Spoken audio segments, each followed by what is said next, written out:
1절부터 9절까지 있는 말씀을 같이 읽겠습니다. 여호수아 20장 1절에서 9절까지 있는 말씀입니다.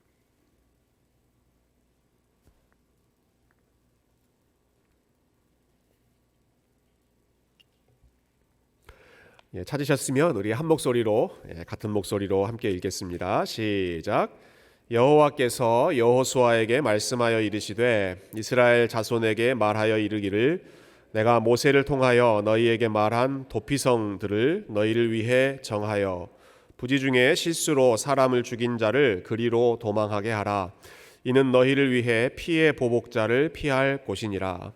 이 성읍들 중에 하나에 도피하는 자는 그 성읍에 들어가는 문 어귀에 서서 그 성읍의 장로들의 귀에 자기의 사건을 말할 것이요 그들은 그를 성읍에 받아들여 한 곳을 주어 자기들 중에 거주하게 하고 피의 보복자가 그의 뒤를 따라온다 할지라도 그들은 그 살인자를 그의 손에 내주지 말지니 이는 본래 미워함이 없이 부지 중에 그의 이웃을 죽였음이라. 그 살인자는 회중 앞에 서서 재판을 받기까지 또는 그 당시 대제사장이 죽기까지 그 성읍에 거주하다가 그 후에 그 살인자는 그 성읍 곧 자기가 도망하여 나온 자기 성읍 자기 집으로 돌아갈지니라 하라 하시니라. 이에 그들이 납달리의 산지 갈릴리 게데스와 에브라임 산지의 세겜과 유다 산지의 기럇 아르바 곧 헤브론과 여리고 동쪽 요단 저쪽 루벤 지파 중에서 평지 광야의 베셀과 갓 지파 중에서 길르앗 라못과 므낫세 지파 중에서 바산 골란을 구별하였으니 이는 곧 이스라엘 모든 자손과 그들 중에 거류하는 거류민을 위하여 선정된 성읍들로서 누구든지 부지 중에 살인한 자가 그리로 도망하여 그가 회중 앞에 설 때까지 피의 보복자의 손에 죽지 아니하게 하기 위함이라. 아멘. 최근에 한국에서 가장 화제가 된 드라마는 이상한 변호사 우영우라고 하는 드라마입니다. 여러분 혹시 이 드라마를 보셨습니까? 이상한 변호사 우영우. 똑바로 읽어도 우영우, 거꾸로 읽어도 우영우. 이렇게 앞뒤가 똑같은 비슷한 말로는 기러기, 토마토, 스위스, 그리고 오늘 우리가 예배드리는 일요일, 이런 말들이 있습니다. 별로 중요한 내용은 아닙니다만은 아주 화제가 됐던 그러한 대사여서 이 말씀을 언급해 봤습니다. 이 드라마의 주인공인 우영우 변호사는 자폐 스펙트럼을 가지고 있는 장애인이었죠. 그렇지만 다른 사람들에게 없는 천재적인 암기력, 암기 능력이 있었고 또 일반 사람들이 보지 못하는 일상적으로 간파하지 못하는 것들을 볼 수 있는 그러한 특별한 관점이 있어서 그러한 본인만의 능력으로 많은 문제들을 해결해 갔습니다. 많은 사람들이 이 드라마에 열광했던 이유가 몇 가지 있었던 것 같은데요. 먼저는 장애를 가진 변호사가 약점, 사회적인 약자라고 할 수 있는 이 사람이 세상의 편견에 맞서서 싸워가고 그리고 점점 성장해가는 그런 모습 앞에 많은 사람들이 감동을 받았습니다. 그렇지만 그보다도 사람들이 더 좋아했던 부분은 이런 부분이었던 것 같습니다. 우영우 변호사가 억울한 사람들의 편에 서서 그들의 답답한 사연을 하나씩 풀어주는 모습, 그런 모습에 사람들이 많이 감동하고 통쾌함을 느꼈던 것이겠죠. 법이라고 하는 것은 늘상 힘 있는 자들의 편이라고만 생각했는데 그런데 법을 제대로 잘 사용했을 때에는 우리 정말 억울한 사람들이 도움을 받을 수도 있구나 하는 그러한 모습에서 한 줄기의 소망을 사람들이 발견했던 것 같습니다. 오늘은 법 이야기를 좀 여러분들과 같이 나눠보려고 합니다. 억울한 사람들의 목소리에 귀를 기울여 주시는 우리 하나님의 마음이 잘 표현되어 있는 법, 이스라엘의 율법 중에 도피성이라고 하는 규정을 우리 함께 생각해 보도록 하겠습니다. 우리 지난주까지 이스라엘 백성들에게 여러 가지 그 땅을 분배하는 내용을 살펴봤는데요. 각 지파들을 위한 땅 분배가 다 끝난 다음에 하나님께서 특별한 명령을 한 가지 내리셨습니다. 오늘 본문 2절과 3절 보시면 한 번 더 같이 읽어보실까요? 2절과 3절 시작. 이스라엘 자손에게 말하여 이르기를 내가 모세를 통하여 너희에게 말한 도피성들을 너희를 위해 정하여 부지 중에 실수로 사람을 죽인 자를 그리로 도망하게 하라. 이는 너희를 위해 피의 보복자를 피할 곳이니라. 아멘. 도피성을 만들어라 이렇게 말씀하시죠. 땅 분배 다 끝난 다음에 도피성을 만들어라. 여러분 도피성, 도피라고 하는 단어를 들으면 어떤 느낌이 드십니까? 아마 부정적인 느낌이 먼저 드는 분들도 계실 거라고 생각합니다. 이 도피라고 하는 단어를 들으면 우리는 마치 뭔가 잘못을 저지르고 나서 책임지지 않고 도망쳐버리는 무책임한 그러한 모습을 연상하기 쉽습니다. 오늘 본문에 나오는 도피성은 단순히 범죄자를 숨겨주기만 하는 그러한 장소가 아니라 의도하지 않았는데 실수로 잘못을 범한 부지 중에 혹은 실수로 사람을 죽였던 사람들, 그런 사람들이 피할 수 있는 일종의 특별한 보호구역이 이 도피성이었습니다. 당시의 이스라엘의 사회 시스템은 지금 우리와 같이 그렇게 발전된 시스템이 아니었습니다. 지금처럼 경찰이나 국가의 질서, 치안 이런 것들이 잘 발전되어 있던 그런 시대가 아니라 어떤 사람이 누군가에게 죽임을 당했다라고 하면 스스로 해결하는 시스템이었습니다. 가족들이 해결합니다. 누가 우리 가족 중에 한 사람을 죽였다? 그러면 우리 가족 중에 그 사람을 죽일 사람을 지정합니다. 무고하게 피해를 입은 우리 가족의 생명을 복수해줄 그런 사람을 어사인하는 것이죠. 그 사람의 공식적인 명칭이 오늘 본문의 3절에 보면 피해 보복자 이렇게 표현되어 있습니다. 영어로는 Avenger of Blood. 굉장히 무시무시한 그런 표현이죠. 그런데 이 단어가 히브리어로는 고엘이라고 하는 뜻인데요.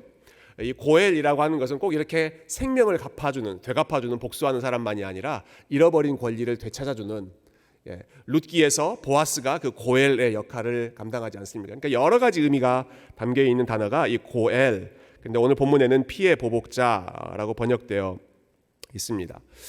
일반적으로 우리 가족 중에 누가 생명을 빼앗겼다 그러면 가족 중에 한 사람, 제일 가까운 사람 혹은 제일 힘 있는 사람을 지정해서 복수해 주는 것이 그 사회, 이스라엘 백성들의 사회를 유지하는 시스템이었는데, 그러나 무고하게 실수로 사람을 죽이는 그러한 케이스들도 있었겠죠. 대표적인 경우가 구약 성경에서 예로 드는 경우는 사람들이 다 같이 나무를 베러 갔는데 도끼로 열심히 나무를 찍다가 도끼에서 도끼가 빠져버려가지고 옆에 있는 사람을 쳐서 그 사람이 죽게 되었을 경우에, 물론 그 사람이 도끼날을 제대로 관리하지 않은 그러한 과실에 대해서는 물을 수 있겠지만 그 사람이 의도를 가지고 그 사람을 죽인 것은 아니기 때문에 이런 경우에는 그 사람이 피할 수 있는 도피성으로 들어가라. 그러면 도피성으로 들어가면 이 사람의 생명을 노리는 피해 보복자가 그 사람의 생명을 빼앗을 수 없다. 이렇게 보호를 해주는 것입니다. 물론 이러한 도피성 제도는 악용될 수 있는 그런 가능성, 위험성도 있었습니다. 아마 속으로 이런 질문을 하시는 분 계시지 않을까 싶습니다. 어떤 사람이 사람을 일부러 죽여놓고 나는 실수로 죽였습니다 라고 거짓말을 하고 그 성 안으로 피신하면 어떻게 합니까? 그래서 이 제도가 잘못 사용되지 않도록 하기 위해서 하나님께서 여러 가지 이제 방지할 수 있는 장치를 두셨는데요. 첫 번째는 이 사람이 도피성 안으로 들어가고 싶어도 본인 마음대로 들어갈 수 있는 것이 아니라 그 성읍의 허락을 받아야 합니다. 오늘 본문의 4절 말씀이죠. 그 성읍의 장로들이 이 사람의 사연을 듣고 도피성 안으로 들어갈 수 있는 사람인지 없는 사람인지를 1차적으로 심사를 합니다. 두 번째로는 이 사람이 도피성 안에 머물러 있는 것은 임시적인 조치였습니다. 6절 말씀에 그러한 내용이 나오죠. 회중 앞에서 재판을 받기 전까지, 전체 회중 앞에서 공식적인 재판을 받기 전까지만 도피성 안에서 보호를 받을 수 있었습니다. 재판을 통해서 이 사람이 정말로 의도가 있었는지 아니면 실수로 사람을 죽인 것인지를 판단하는데요. 여러 가지 기준이 이제 성경의 다른 곳에 나옵니다. 그 사람의 손에 철 연장이 있었느냐, 뭐 돌을 들고 있었느냐, 아니면 이 사람과 죽은 사람 사이에 이전에 원한 관계, 갈등 관계가 있었느냐, 이런 것들을 따져보고 또 여러 사람들, 그 현장에 있었던 사람들의 증인들도 참고하고, 그래서 이 사람이 정말로 실수로 했는지, 그렇지 않고 의도를 가지고 죽였다라고 하면 그 순간에 이 사람을 피해 보복자에게 넘겨주었습니다. 더 이상 도피성 안에 머물러 있지 못하게 한 것이죠. 설령 이 사람이 실수로 사람을 죽였다라고 하는 것이 판결이 났을 때라고 하더라도 그 상황에도 이 사람은 마치 아무 일이 없었다는 듯이 자유롭게 자기 집으로 돌아가지는 못했습니다.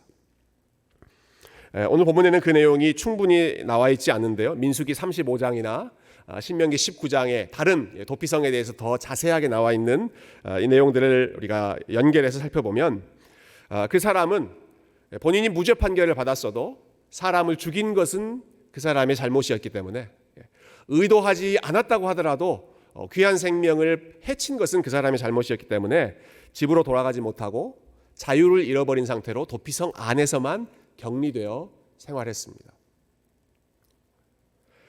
비록 실수였긴 했지만 사람을 죽인 행위에 대해서는 자기의 자유를 희생함으로써 거기에 대해서 응분의 대가를 치르는 것이죠. 이 사람이 유일하게 도피성을 나올 수 있는 방법은 그 시대의 대제사장이 죽었을 때에만 그 사람이 이제 밖으로 나올 수 있는데, 그러기 전까지는 아무리 많은 돈을 이 사람이 보석금으로 혹은 보상금으로 지불한다고 하더라도 도저히 밖으로 나올 수가 없었습니다. 인간의 생명은 돈보다 훨씬 더 가치로운 것이기 때문에 뭐 억만금을 주고 얼마나 많은 돈을 지불하고 혹은 피해 보상자에게 그러한 것들을 보상한다고 하더라도 실수로 사람을 죽인 사람은 대제사장이 죽기까지는 절대로 밖으로 나오지 못하도록 조치를 취한 것이죠. 그러니까 이 도피성 제도는 단순히 범인을 은닉해주고 그냥 무작정 그 사람의 잘못을 다 덮어주기만 하고 무제한의 어떤 면죄부를 제공하는 그러한 악법이 아니었다라고 하는 것을 우리가 먼저 기억했으면 좋겠습니다. 자, 이렇게 악용될 수 있는, 잘못 사용될 수 있는 가능성이 있음에도 불구하고 여러분, 하나님께서는 도피성을 만들어라 라고 명령하시는데요. 왜 그렇게 하시는가?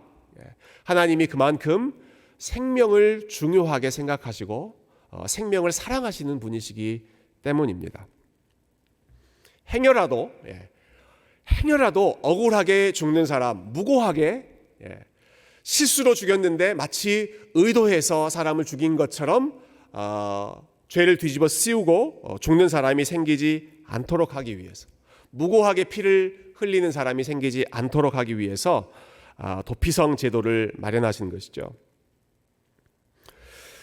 이 사람의 생명, 살고 죽는 문제는 너무너무 중요한 문제이기 때문에 성급하게 판단하지 말고, 감정적으로 판단하지 말고 최대한 신중하게 접근하라라고 하는 것입니다. 그래서 그 사람이 공정한 재판을 받기 전까지는, 그래서 그 사람의 살인이 의도적인 것이었다, 악한 것이었다라고 판결이 나기 전까지는 길거리에서 함부로 그 사람을 죽이지 말아라, 피해 보복자에게 그 사람의 생명을 넘기지 말아라라고 하는 것이죠. 법률의 원리 중에 무죄 추정의 원칙이라고 하는 것이 있죠.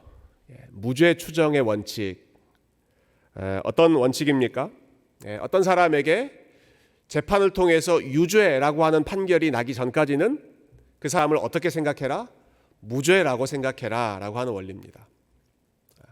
그냥 누가 고발했다고 해서, 고소했다고 해서, 어떠한 피의자가 되었다고 해서 저 사람 나쁜 사람이야, 유죄 판결 내리지 말고 법을 통해서, 공정한 재판을 통해서, 공정한 그 과정을 통해서, 조사를 통해서 확실하게 유죄 선고가 나기 전까지는 그 사람을 무죄로 생각하라. 이게 법에서 이야기하는 무죄 추정의 원칙이죠. 근데 우리가 사는 현실은 무죄 추정의 원칙이 아니라, 제가 좀 표현을 만들어 왔습니다. 유죄 확정의 법칙으로 살아갈 때가 훨씬 많다고 생각합니다. 무죄라고 하는 판결이 내려지기 전에 이미 우리의 마음으로 그 사람에 대해서 유죄를 선고해 버리는 것이죠. 어떤 소문이 들린다, 어떤 의심스러운 이슈가 제기된다, 어떤 사람에 대해서 어떤 루머가 제기된다라고 하면 이미 그 소문을 듣자마자 내 마음속에서 어떠한 판결을 내려버리고 그 사람에 대한 유죄, 무죄 그 선고를 내 나름대로 내려버릴 때가 많이 있습니다. 유명 연예인에 대한 경우라든지 아니면 정치인들에 대한 경우라든지 아니면 우리와 가까이에 있는 우리의 친구들, 이웃들, 늘상 우리와 함께하고 있는 그러한 사람들과의 관계에서 여러분 우리는 공식적인 판결을 접하기 전에 우리의 마음속에서 개인적으로 혹은 사회적으로 유죄 판결을 내려버리고 낙인을 찍어버릴 때가 많이 있습니다. 그렇게 하지 말라고 하나님이 도피성 제도를 마련해 주시는 것입니다. 그렇게 하지 말라고. 한 생명이 억울하게 피해를 입지 않게 하라고. 그 사람이 정말로 죄인이라고 하는 것이 판결 나기 전까지는 그 사람을 임시적으로나마 그 사람의 생명을 보호해주고 그 사람이 스스로를 변호할 수 있도록 자신의 생명을 지킬 수 있는 그러한 권리를 보장해 주어라 라고 하는 것이 이 도피성을 제정하는 그 원리에 담겨 있는 하나님의 마음이었습니다. 성급하게 판결 내리기 전에 먼저는 그 사람 말을 믿어주고 받아들여주고 그 사람이 생존할 수 있는 기회를 제공함으로써 한 번의 실수가 그 사람의 인생을 완전히 다 파괴해버리는 것이 아니라 새롭게 회복될 수 있는 기회를 완전한 이전처럼의 회복은 아니라고 하더라도 적어도 일정한 회복이 이루어질 수 있도록 지켜주는 그러한 역할을 이 도피성 제도를 통해서 하나님께서 의도하신 것이죠. 그리고 이스라엘 백성들에게는 하나님의 이러한 마음을 알려주시면서 너희도 이렇게 생명을 귀하게 여기고 생명을 보호하는 일에 함께 동참하자라고 이스라엘 백성들을 초청해 주셨습니다. 이스라엘 백성들이 그러면 이 일에 어떻게 동참하는가? 그것은 자기들이 받은 땅의 일부를 도피성으로 제공하는 것입니다. 자기들이 받은 지금 땅 분배가 다 이루어졌잖아요. 땅 분배를 다 받고 나서 각 지파별로 받은 땅 중에 일부를 우리는 그러면 도피성으로 이것을 제공하겠습니다 하는 것이죠. 여러분 이것은 이스라엘 백성들 편에서 보면 자신들의 희생을 감수하는 것입니다. 여러분 하나님께서 도피성으로 명령하신 도시는 한두 개 만들라고 하신 것이 아니라 총 6개의 도시를 만들라고 하셨고요. 그리고 그 도시들은 시골 구석에 있는 변방에 있는 도시들이 아니었습니다.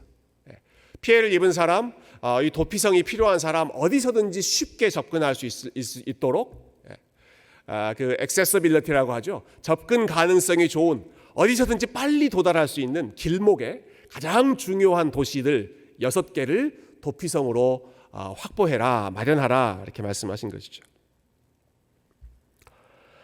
여러분 이스라엘 백성들의 입장에서 한번 생각해 보십시다. 여러분 가뜩이나 자기들이 먹고 살 땅도 충분하지 않은 그런 상황입니다. 자기들 땅도 지금 부족한 그런 상황인데 그런데 그 중에서도 노른자 같은 땅, 가장 좋은 땅 6개를 도피성을 위해서 제공해라 하는 명령을 지금 받은 것이죠. 생각해보면 이 원리는 이 일반적인 경제 논리로는 참 받아들이기 어려운 논리라고 생각합니다. 여러분 사람들이 자주 다니는 곳, 접근성이 좋은 곳, 사람들이 쉽게 올 수 있는 그러한 길목, 로케이션이 좋은 그런 곳이라면 우리 일반적으로 어떤 목적으로 그 장소를 사용합니까? 사람들이 많이 드나드니까 비즈니스 센터를 마련하든지 많은 사람들이 거주할 수 있는 아파트를 짓든지 그래서 많은 이익을 남기도록 하는 것. 로케이션. 부동산 이야기할 때 항상 이야기하는 게 그것 아닙니까? 사람들이 오고 가는 좋은 곳은 그렇게 이익이 많이 남는 곳을 짓는 것이 일반적이죠. 그런데 하나님의 원칙은 무엇입니까? 가장 사람들이 많이 들고 쉽게 접근할 수 있는 그 좋은 땅, 그 좋은 로케이션을 도피성으로 만들어라 하는 것입니다. 도피성으로 만들어라. 피해를 입은 사람, 마음이 불안한 사람, 피난처를 찾고 있는 사람이 어디서든 어느 방향에서든 쉽게 접근할 수 있도록 가장 좋은 곳을 레퓨지 센터로 만들라 하는 것이죠. 실수로 사람을 죽인 사람들이 피할 곳으로 그곳을 사용해라. 여러분, 그 사람이 실수로 사람을 죽였는지 아니면 의도를 가지고 사람을 죽여놓고 실수로 죽인 것처럼 행세하고 있는지 그것을 우리가 어떻게 알겠습니까? 그러나 그거 판결하기 전에 일단은 도피성으로 본인의 장소를 열어놓고 그리고 그곳에 사람들이 들어올 수 있도록 허락하라는 것이죠. 이런 생각 잠깐 해봤습니다. 제가 살고 있는 곳에, 우리가 살고 있는 지역에 이런 도피성과 비슷한 지역이 어사인 됐다, 할당되었다라고 하면 어떻게 반응할까? 집값 떨어질 텐데, 학군 안 좋아질 텐데, 혹시 우리의 애들 안전이 지장받으면 어떡하지? 그러한 현실적인 고민들이 이 도피성을 제공해야 되는, 그리고 그 잠재적인 범죄자들이 살고 있는, 자기들과 함께 살아야 하는 그 지역을 내줘야 하는 사람들의 마음 가운데 그러한 불안함, 그러한 위태로움이 있지 않았겠습니까? 그러나 그럼에도 불구하고 여러분, 하나님의 마음이 어떠한 마음이었는지를 우리가 기억하면 좋겠습니다. 이스라엘 땅, 너희들이 살고 있는 중에서 가장 좋은 지역, 가장 쉽게 올 수 있는 로케이션이 좋은 지역을 6개의 주요 도시들을, 가장 큰 도시들을 도피성으로 할당하고, 그래서 누구든 오게 하고 어디에서든 올 수 있게 하고, 그 사람이 어떠한 사연이 있든 어떤 과거를 가지고 있든지 와서 일단 보호를 받을 수 있게 하라. 여러분, 이것이 하나님께서 가지고 계셨던, 행여라도 억울한 사람이 생기지 않도록 배려하시는 하나님의 마음이었고, 놀랍게도 오늘 본문의 마지막 부분에 보면 이스라엘 백성들이 이 하나님의 말씀에 순종해서 자기들이 살고 있는 지역 중에 6개 도시를 도피성으로 제공했다. 참 아름다운 모습이 나타나고 있습니다. 일단 그 안에 들어와서 피하고 그 안에서 하나님의 은혜를 경험하고 또 하나님께서 공의롭게 본인의 억울함을 풀어주시기를 기다리면서 몸을 숨기는 그러한 장소, 새로운 기회를 기다리는 장소로 도피성이 제공된 것이죠. 오늘 본문의 이 앞부분에도 보시면 영어로 번역이 되어 있는데요. 도피성을 영어로는 City of Refugee라고 번역하고 있습니다. City of Refugee. 오늘날 이 refugee라고 하는 단어는 도피라고 하는 단어보다는 난민이라고 하는 단어로 더 많이 번역됩니다. 일반적으로 난민입니다. 어제 저녁에 저희 교회에서 난민 선교의 밤이 열렸습니다. 저는 난민 선교, 난민들을 받아들이고 그들에게 쉼터를 제공하고 그들의 새로운 기회를 제공하는 이러한 원리가 이 구약 성경에 나오는 도피성의 제도와 가장 가까운 원리가 아닐까 하는 생각을 해보았습니다. 어제 저녁 못 오신 분들이 계시기 때문에 좀 그 장소에서 있었던 아름다운 이야기들을 여러분들과 좀 나누고 싶은데요. 참 감동적인 순간이 있었습니다. 한 청년의 간증을 저희가 들었는데요. 태국에서 태어났다가 청소년 시기에 난민으로 클락스턴 지역에서 와서 생활을 하는 그 청년의 이름은 다와라고 하는 청년이었습니다. 태국 청년이었는데요. 근데 이 청년은 어렸을 때부터 그 지역에서 가장 유명한 비행 청소년이었습니다. 술과 마약은 당연하고 그 지역에서 갱단에 가입해서 아주 열렬하게 활동해서 많은 사람들에게 피해를 입혔던 청년이 이 다와라고 하는 청년이었습니다. 하나님 은혜로 이 청년이 중고등학교 때 시리 호프 선교단체를 만나게 되고 거기서 말씀 듣고 또 예수님을 믿게 되는 그런 귀한 은혜를 입었지만 그러나 그의 삶이 쉽게 바뀌지 않았습니다. 계속해서 그에게 어둠의 손길, 유혹의 손길이 다가왔고 그럴 때마다 그가 유혹에 넘어갔고 그래서 결국에는 심지어는 감옥에 들어가서 10년형 선고를 기다리는 상황까지 되었습니다. 그러던 중에 감옥 안에 있으면서 하나님의 은혜를 한 번 더 분명하게 경험하는데 말씀을 읽으면서 마태복음 6장 말씀을 읽었다고 그래요. 예수님께서 하셨던 말씀, 누구든지 두 주인을 섬길 수 없다라고 하는 말씀을 이 청년이 듣고 오케이, 두 주인 섬기지 않겠습니다. 하나님만 섬기겠습니다. 저는 갱단에서 나오겠습니다. 더 이상 그 삶을 따라가지 않겠습니다. 결단하고 그때부터 새로운 삶을 살기 시작했습니다. 10년형을 예상했는데 그 형기가 5년으로 줄어들었고 감옥에서 출소한 이후에는 난민들을 섬기는 이 시리호프 단체에서 운영하고 있는 중고 가게에서 일하기 시작했고, 그리고 지금은 목회자가 되어서 또 다른 사람들의 생명을 살리는 그러한 일을 위해서 본인이 헌신하고 우리 성경대학을 가기 위해서, 신학교를 가기 위해서 준비하고 있는 청년, 우리 다와라고 하는 청년의 간증을 저희가 함께 들었습니다. 그 간증을 듣고 함께 모인 모든 사람들이 함께 기도했는데요. 목사님들 나와서 안수하고 기도하라고 해서 저도 앞에 나가서 같이 기도할 수 있는 영광을 얻었습니다.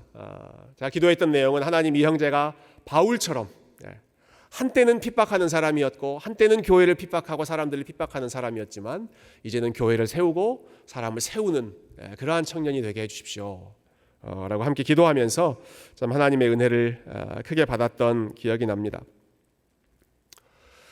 여러분, 그 형제 이름이 뭐라고요? 다와, 다와라고 하는 청년인데요. 제가 명찰을 보니까 다와 이렇게 붙여 있지 않고 떨어져 있더라고요. 한 글자씩. 다와. 물론 태국말로는 그런 뜻이 아닐 거라고 생각하지만 저는 이상하게 이런 데서 은혜를 받습니다. 소리 나는 대로 해보니까 다와더라고요. 다와. 영어로 번역하면 everyone come, everyone welcome.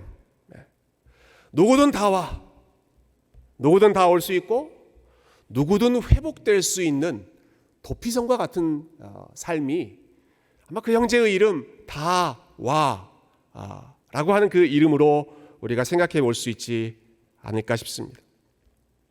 그와 같은 도피성과 같은 삶을 이 형제가 정말 모든 사람들을 환영하고 모든 사람들을 살리는 그런 삶을 살았으면 좋겠다 생각했습니다. 근데 그 시간에 저에게 더 큰 감동을 주었던 것은 그 형제가 거기까지 올 수 있도록 그 형제에게 도피성의 역할을 해주었던 사람들, 그들의 간증이었습니다. 이 단체를 이끄시는 로리 킴 선교사님께서 이제 그간의 과정을 아주 짤막하게 이야기해 주셨는데요. 이 다와라고 하는 청년과 그 친구들처럼 말 안 듣고 속 썩이는 그러한 청소년들은 자기가 처음 봤다, 그런 이야기를 하시더라고요. 그러면서 이런 사연을 들려주셨어요. 주일 아침에 이 아이들을 예배 자리로 이끌려고 라이드 주려고 데리고 가면 한 번도, 그리고 그 중에 한 사람도 준비하고 기다리는 학생들이 아무도 없었다. 한 번도, 한 사람도 오늘 예배 가야지 하고 준비하고, 그 사람들이 올 것을 뻔히 알고 있으면서도 아무도 준비하고 기다리지 않았다는 것입니다. 근데 그 다음에 우리 선교사님께서 그 다음에 하셨던 말씀이 저와 우리 많은 사람들을 숙연하게 만들었습니다. 이렇게 말씀하셨어요. 그렇지만 우리는 그들이 자고 있으면 깨웠고, 그들이 굶고 있으면 먹였고, 그들이 아프면 병원으로 데려갔고, 그들이 감옥에 들어가면 방문했습니다. 그들이 자고 있으면 깨웠고, 그들이 굶고 있으면 먹였고, 그들이 아프면 병원에 데려갔고, 그들이 감옥에 들어가면 찾아갔습니다. 여러분, 이것이 예수님께서 하셨던 말씀 아닙니까? 예수님께서 제자들에게 내가 줄일 때 너희가 나에게 먹을 것을 주었다.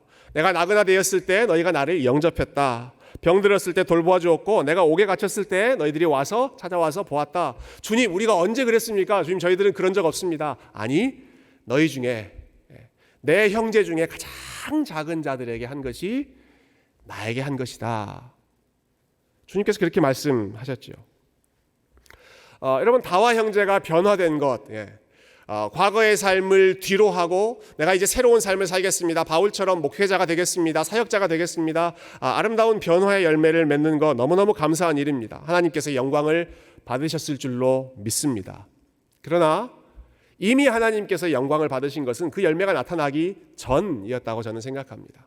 그 열매가, 그 청년이, 그 사람들이 변화되기 전에 아직 준비되지 않고 일어나지 않고 그냥 잠자고 있는 청년들 일어나 깨워서 데리고 오고, 아픈 청년들 병원으로 데리고 가고, 감옥에 갔는 청년들 또 한 번 믿어지고 사랑하는 마음으로 찾아가고, 그럴 때마다 우리 주님께서 너희가 지금 나에게 하는 일이다 기억하시고 우리 하나님께서 영광을 받지 않으셨겠습니까? 그 어린 영혼들, 또 그 말 안 듣는 영혼들, 참 믿어주고 싶기보다는 의심하고 싶은 그러한 삶을 살아가고 있는 청소년들에게 오히려 그들을 끝까지 믿어주면서 찾아가 주었던 여러분 그 자원봉사자들과 스태프들의 모습이야말로 하나님이 받으신 가장 향기로운 제물이었을 것입니다. 제가 다와 형제의 이야기를 예화로 소개했지만 여러분 이러한 드라마틱한 스토리가 아니라고 하더라도 우리 안에 우리 교회 안에 우리 중에 누군가에게 도피성의 역할을 해주는 분들이 참 많이 계시다고 하는 사실을 저는 알고 있습니다. 남들이 알건 모르건 꾸준히 장애인 공동체를 찾아가서 섬기시는 분들이 계십니다. 난민단체의 일을 자원봉사로 도와주시는 분들도 계십니다. 난민 학생들은 공부하는 것이 어렵기 때문에 우리 학생들이 직접 튜터로 찾아가서 그들을 도와주고 그 튜터를 할 수 있도록 부모님들이 라이드를 제공해 주는 그런 분들도 계십니다. 연약한 가족을 돌보고 연약한 노년의 부모님들을 돌보기 위해서 자신의 자유와 자신의 시간을 희생하는 그러한 수고를 아끼지 않는 분들도 계십니다. 어려움을 당한 친척의 자녀들을 돌봐주고 심지어는 세상에서 버림받은 그러한 사람들을 입양해서 키우며 하나님의 사랑을 나누어주는 그러한 분들도 계시고 우리 교회의 다음 세대들 참 말 안 듣고 정신없는 까부는 그러한 어린 철모르는 자녀들이지만 그러나 그들에게 하나님 말씀을 심기 위해서 믿음으로 헌신적으로 교육하고 있는 그러한 분들도 많이 계시죠. 여러분 그 외에도 우리가 여러 가지 방식으로 사람들의 이야기를 들어주고 아무도 믿어주지 않고 있을 때 그들을 믿어주고 그 사람에게 도피성 역할을 해주는 그러한 삶, 그러한 아름다운 이야기가 우리 안에, 우리 공동체 안에 아마 여기서 지금 예배드리고 있는 많은 분들이 그와 같은 도피성의 삶에 힘쓰고 계실 줄로 믿습니다. 사랑하는 성도 여러분, 여러분께 맡겨주신 도피성의 역할을 여러분 힘써 감당하시는 주님의 백성들 다 되시기를 주님의 이름으로 축복드립니다. 도피성의 삶에 힘쓰시되 저와 여러분에게 먼저 도피성 되어주셨던 우리 주님을 기억하며 그 삶에 힘쓰시기를 소망합니다. 도피성으로 피한 자들이 완전한 자유함을 얻는 방법 딱 한 가지 있었다고 말씀드렸죠. 무엇이었습니까? 대제사장이 죽으면 그 안에 있었던 사람들이 다 대사면을 받을 수 있었습니다. 이스라엘을 대표하는 대제사장 그 한 사람이 죽으면 그 안에 갇혀 있었던 모든 사람들이 도피성 바깥으로 자유롭게 나올 수 있었던 것이죠. 안전하게 나올 수 있었습니다. 아마 이 말씀을 처음 받았던 구약시대 이스라엘 백성들은 도대체 이게 무슨 원리인지 그 의미를 다 파악하지 못했을 거라고 생각합니다. 아니 대제사장이 죽었는데 왜 우리가 다 풀려나게 되지? 아마 그 안에 있었던 사람들은 대제사장이 돌아가셨다라고 하는 소식을 들을 때 그냥 마냥 좋아했을 것입니다. 어쩌면 좀 심보가 고약한 사람들 같은 경우는 아니 우리 대제사장 어르신 살 만큼 사셨는데 하나님이 좀 데려가지 않으시나 그런 것을 내심 바랬을지도 모르겠습니다. 그 사람들은 이 내용, 이 원리를 충분히 이해하지 못했다고 하더라도 여러분 저와 여러분은 이 원리를 더 풍성하게 이해하지 않습니까? 구원의 역사, 성경의 그 구원의 원리를 우리에게 충만하게 하나님께서 알려주셨기 때문에 왜 대제사장이 죽었는데 도피성 안에 있는 사람들이 다 자유함을 얻는가? 우리는 그것을 충분히 더 이해할 수 있죠. 온 세상을 대표하는 죄인들을 대표하는 대제사장이 온 세상의 죄인들의 죄를 대신 안고 죽었을 때 한 사람의 죽음이 갇혀있는 모든 사람들, 자유를 누리지 못하고 있는 사람들에게 새로운 자유와 생명을 주는 여러분 대제사장 되시는 예수 그리스도의 원리가 여러분 이 구약의 율법 가운데 하나님께서 이미 오래전부터 우리 가운데 가르쳐 주셨던 것입니다. 나와 전혀 상관없는 사람인데 대제사장은 나와 일면식도 없는 사람인데도 불구하고 그 사람이 죽으면 도피성 안에 갇혀 있는 사람이 모두 다 새로운 생명을 얻게 된다. 여러분 이것이 우리의 대제사장 되셨던 영원한 대제사장이신 예수님께서 저와 여러분을 위해서 십자가에서 이루신 하나님의 구원의 사건, 복음의 메시지이고, 하나님께서는 지금도 그분 안으로, 그분이 보여주시는 도피성 안으로 들어오고, 우리 예수 그리스도께서 열어주신 그분의 죽음으로, 그분의 부활로 열어주신 새로운 생명, 새로운 자유를 누리며 걸어가라고, 하나님의 은혜를 경험하며 살라고 저와 여러분을 초청하고 부르고 계시는 줄로 믿습니다. 사랑하는 성도 여러분, 도피성은 은혜가 흘러가고 은혜를 훈련하는 장소입니다. 여러분 꼭 기억하십시오. 도피성은 은혜가 흘러가는 장소였고 은혜를 훈련하는 장소였습니다.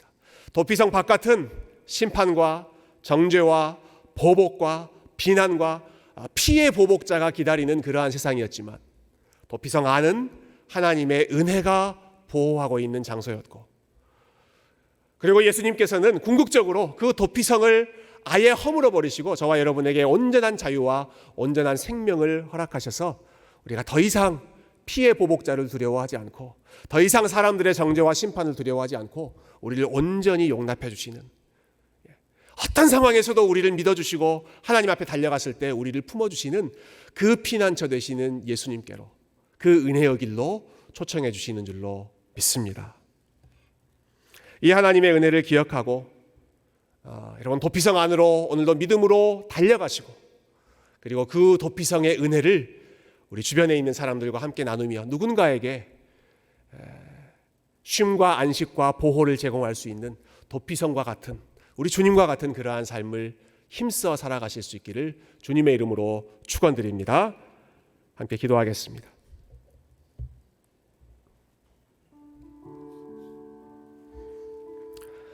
이 시간 먼저 도피성 되시는 우리 주님을 같이 기억하십시다. 주님, 주님만이 저의 피난처이시고 오직 예수님만이 세상 어디에서도 누릴 수 없는 평강과 보호, 은혜를 허락하시는 분이십니다.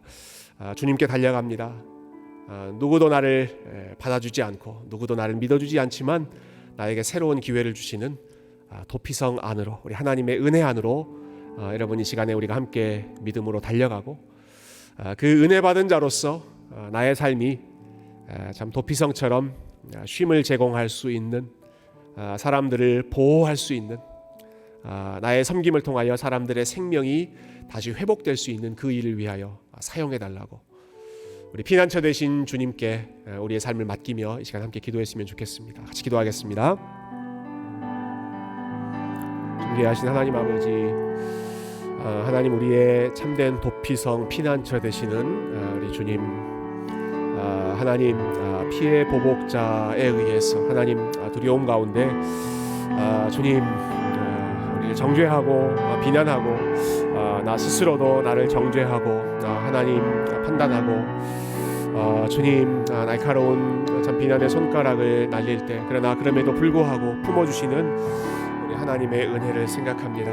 하나님 끝까지 믿어주시고, 하나님 끝까지 품어주시고, 하나님 끝까지 용서하시고, 끝까지 은혜를 베풀어 주시는 주님, 단순히 도피성 안으로 들여보내시는 것만이 아니라 아들 예수 그리스도를 대제사장으로 죽이심으로써 도피성 바깥으로 하나님 나올 수 있도록 길을 열어주시는 주님, 주님 앞에 하나님 담대하게 나아가게 하시고, 하나님 믿음으로 나아가게 하시고, 오직 하나님만 우리의 도피성 되심을 하나님 믿음으로 붙잡게 하여 주시옵소서. 하나님 오늘도 주님 앞에 나아갑니다.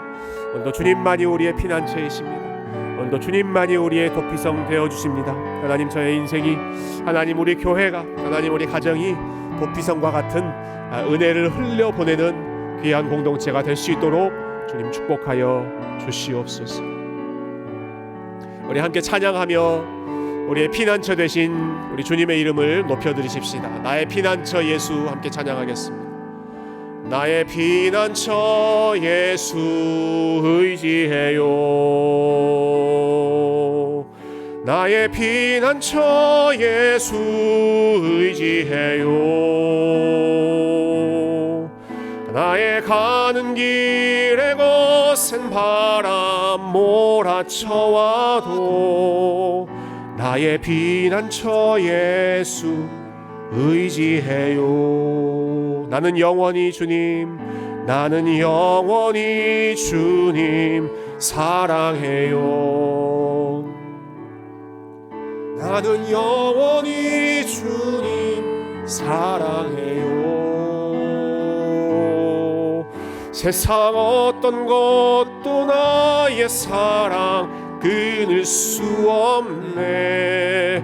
나는 영원히 주님 사랑해요.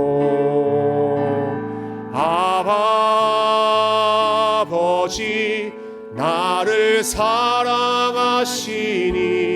나의 모든 것 주께 드려요. 아버지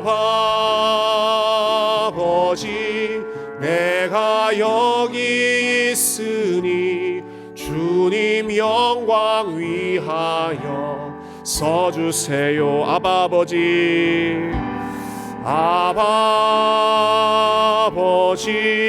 나를 사랑하시니 나의 모든 것 주께 드려요. 아버지 내가 여기 있으니 주님 영광 위하여 서주세요. 존귀하신 하나님, 감사합니다. 우리 하나님은 도피성을 제공하시는 하나님이십니다.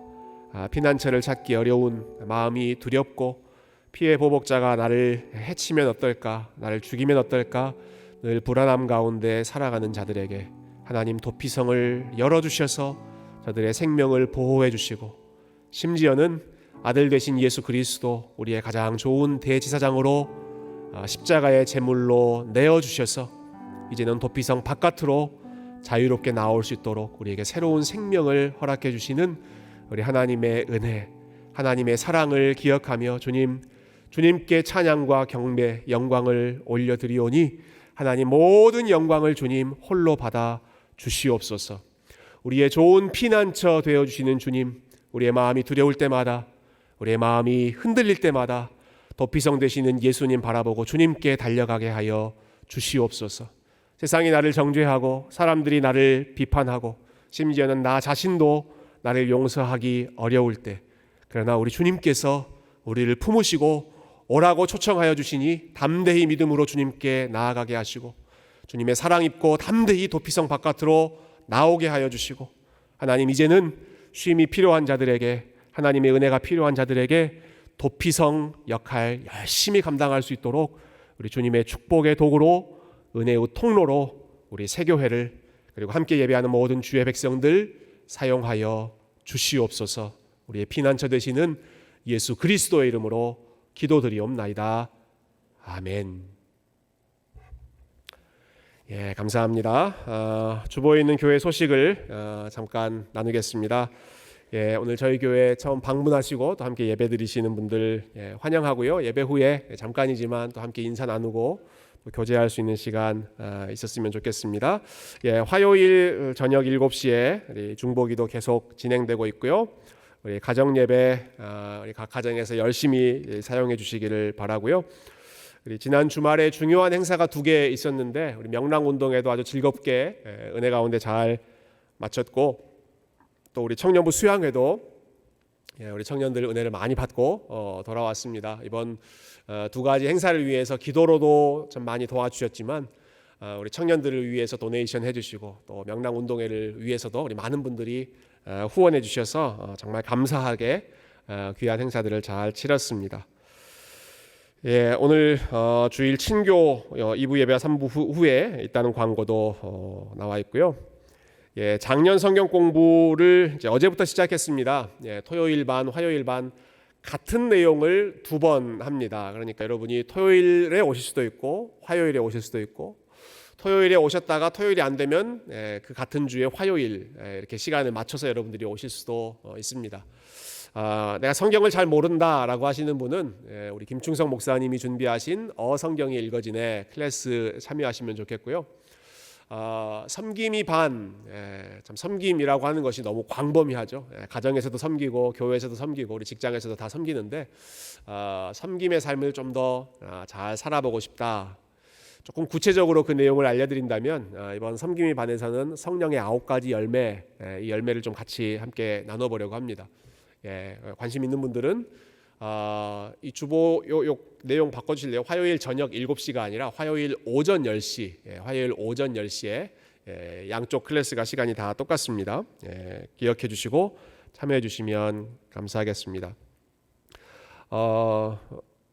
저희 교회가 올해 이제 설립 25주년 맞이해서 저희가 3월 달에 행사들도 하고 또 사진전도 하고 그랬습니다만은 원래 3월 중에 좀 하나님께 감사하는 음악회를 한번 열리면 좋겠다 그런 계획을 가졌습니다. 근데 그때 여건이 준비가 되지 않아서 일단 좀 연기했는데요. 이번 가을에는 할 수 있을 것 같아요. 또 특별히 최근에 우리 실력 있는 또 뮤지션들이 또 저희 교회 많이 조인해 주셨기 때문에 이거는 외부 행사가 아니라 우리 교회 자체적으로 주일 오후 좀 좋은 시간을 저희가 정해서 우리 자녀들과 함께 음악을 통해서 찬양을 통해서 하나님 앞에 우리 감사하는 시간을 가져보려고 합니다. 하나님께서 음악적인 은사, 탤런트 주셔서 이 일에 동참하실 수 있는 분들은 우리 많이 함께 참여해 주시고 신청해 주시면 좋겠고요. 특별히 유 에스더 자매님이 이 행사를 좀 잘 준비하실 수 있도록 우리 에스더 자매님에게 문의하시고 또 함께 협조해 주시면 굉장히 은혜롭고 또 풍성한 시간이 될 것으로 기대합니다. 우리 많은 분들이 함께 기도해 주시고 정확한 날짜는 상황이 준비되는 대로 다시 업데이트 드리도록 하겠습니다. 주차 관련된 내용 여러분 기억해 주시고요. 교회 곳곳에 있는 주차 공간을 잘 활용해 주시고 특별히 이제 주차하실 때 우리 어린이들 잘 안 보이는 어린이들의 안전을 꼭 주의해 주시면 감사하겠습니다. 우리 다 함께 일어나셔서 우리 마지막 찬양 선한 능력으로 함께 찬양하겠습니다.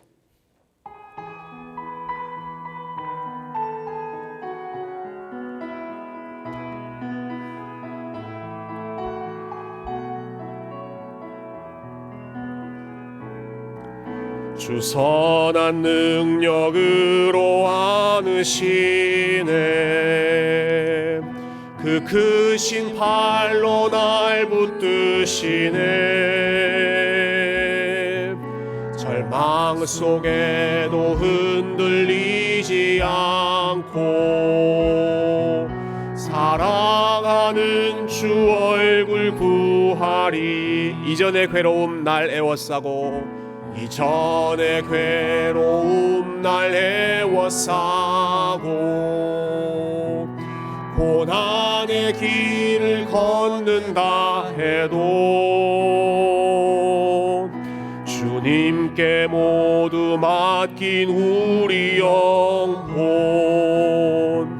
끝내 승리의 날을 맞으리 선한 능력으로 일어서리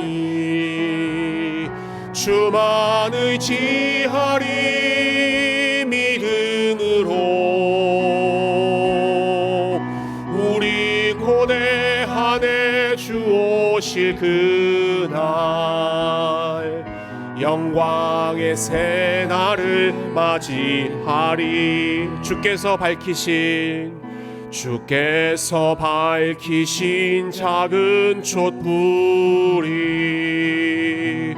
어둠을 헤치고 타오르네 그 빛에 우리 모두 하나 되어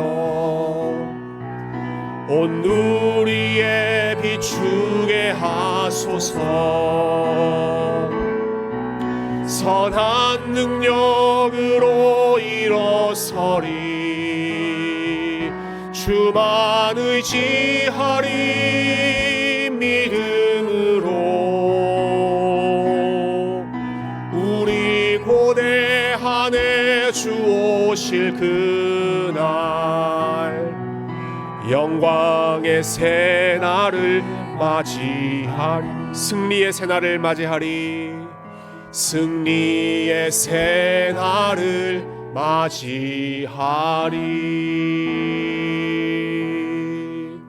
이제는 우리의 참된 피난처 되시는 예수 그리스도의 은혜와 하나님 아버지의 크신 사랑과 성령의 위로 교통하시는 역사가 도피성 되시는 주님 안에서 쉼 얻고 또 다른 도피성 되어 사람들에게 쉼과 은혜를 제공하기로 소망하며 결단하는 함께 예배하는 모든 주의 백성들 삶 위에 이제부터 영원토록 함께 하옵시기를 간절히 축원하옵나이다. 아멘.